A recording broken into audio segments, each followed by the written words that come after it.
Hello, আসসালামু আলাইকুম। কেমন আছেন আপনারা সবাই? আমি অনেক ভালো আছি। আজকে চলে আসলাম ম্যাঙ্গো মিল্কশেক নিয়ে। পাকা আম দিয়ে ম্যাঙ্গো মিল্কশেক খেতে কিন্তু অনেক মজা লাগে। আমার কাছে কিন্তু এটা খেতে অনেক ভালো লেগেছে। জানি না আপনাদের কাছে কেমন লাগবে, বাট এটার টিউটোরিয়াল আমি আপনাদেরকে দিয়ে দিচ্ছি। প্রথমেই হচ্ছে গিয়ে আমি একটি পাত্রে 2টি পাকা আম নিয়ে নিয়েছি এবং আমগুলো কিন্তু ভালোই মিষ্টি ছিল এবং এটাকে সুন্দর করে আমি ছুলে এটাকে কেটে এই যে দেখেন কি সুন্দর করে রেখে দিয়েছি। এরপরে হচ্ছে সুন্দর করে আমি পিস পিস করে নেব এবং কাটার জন্য ব্লেন্ডার যেহেতু করব সেজন্য আমি সুন্দর করে ছোট ছোট পিস করব। আপনারা চাইলে বড় বড় পিস দিতে পারেন, যেহেতু আমার পরিমাণে কম ছিল তো আমি একটু ছোট ছোট করেই নিয়েছিলাম। এরপরে হচ্ছে আমি একটা আমকে ছোট ছোট স্লাইস করে নিব এবং ছোট ছোট টুকরো করে নিব, কারণ হচ্ছে গিয়ে আমি এটার উপরে ডেকোরেশন করার জন্য আমগুলো ছোট ছোট পিস করেছি, এটা আমি লাস্টে দিয়ে দিব।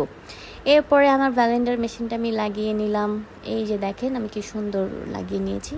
এখন এটাকে আমি আম দিয়ে দিলাম, তারপরে হচ্ছে আমি এটার ভিতরে একটু দুধ দিয়ে দিব। আপনারা যতটুকু পরিমাণের দুধ খান অতটুকু পরিমাণের দুধ দিতে পারেন। আমি হচ্ছে গিয়ে ঠান্ডা দুধটা দিয়েছিলাম, গরম করে ঠান্ডা করে রেখেছিলাম, ওই দুধটাই দিয়েছিলাম।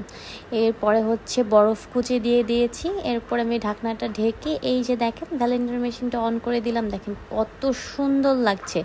আমার তো মনে হয়েছিল আমি এখনই খেয়ে ফেলি, কিন্তু এখন তো খাওয়া যাবে না, আর অনেক কিছু বাকি আছে। এই যে দেখতে পাচ্ছেন কত সুন্দর লাগছে। এই যে দেখেন আমার কাজে কিন্তু আমার আম্মু আমাকে অনেক হেল্প করেছে। আপনাদের আম্মু কারা কারা হেল্প করে আমাকে একটু জানাবেন। আমার আম্মু আমাকে অনেক হেল্প করে। তো এই যে দেখেন এরপর আমি বরফ কুচি দিয়ে নিলাম। এরপরে যেটা করব, বরফ কুচিটা দেখার জন্য দেখেন কত সুন্দর। এই যে দেখেন আমি ঢেলে দিলাম, কত সুন্দর হয়েছে। ঢেলে দেব, একটু ঢেলে দেই। এই যে দেখেন ঢালার পরে আমি যে ছোট ছোট করে কাটা যে আমগুলো রেখেছিলাম এটা উপর দিয়ে দিয়ে দিলাম। দেখেন কত সুন্দর লাগছে। তারপর লম্বা করে একটা ডিজাইন করার জন্য একটা আম রেখেছিলাম, আমটা ভিতরের দিকে চলে যাচ্ছিল। যাই হোক, এই যে হচ্ছে লাস্ট লুক এবং দেখতে কিন্তু অসাধারণ এবং লোভনীয় লাগছে খেতে। এরপর আমি স্ট্রটা দিয়ে দিলাম এবং এরপরে যেটা হয়েছে আপনারা বিশ্বাস করতে পারবেন না, এত সুন্দর কালার লাগছিল আর এত সুন্দর দেখতে হয়েছিল, আমি আসলে দেখেই মুগ্ধ হয়ে গিয়েছিলাম যে এটা আমি বানিয়েছি। যাই হোক, এটা দেখতে যেমন সুন্দর ছিল এবং খেতে ততটাই স্বাদ হয়েছিল, এবং স্বাদ বলতে কি সেই স্বাদ হয়েছিল।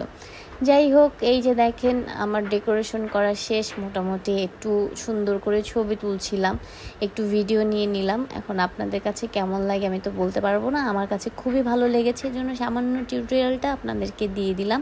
আপনার বাসায় বানিয়ে খাবেন, এই গরমে তো অনেক অনেক অনেক মজা পাবেন। আমি আপনাদেরকে 100% গ্যারান্টি সহকারে বলতে পারি যে এই জুসটা যদি আপনি খান আপনার কলিজাটা ঠান্ডা হয়ে যাবে, এত মজা হয়েছিল।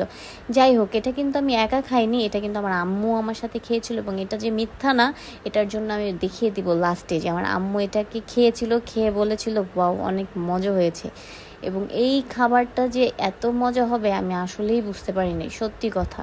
তারপরে যাই হোক আমি একটু নাড়ানাড়ি করে নিলাম, যেহেতু এখন আমি মোটামুটি শেষ। এই যে এখন আমি আম্মুকে দিলাম যে আম্মু একটু খাও তো, দেখো তো কেমন হয়েছে। আম্মু অনেক মজা হয়েছে, অনেক, আসলে অনেক মজা হয়েছিল। এত মজা আসলে আমি বুঝতেই পারিনি। তো আপনাদের সবাইকে অনেক ধন্যবাদ ভিডিওটা দেখার জন্য। আপনারা প্লিজ লাইক কমেন্ট শেয়ার দিয়ে আমাকে পাশে থাকবেন।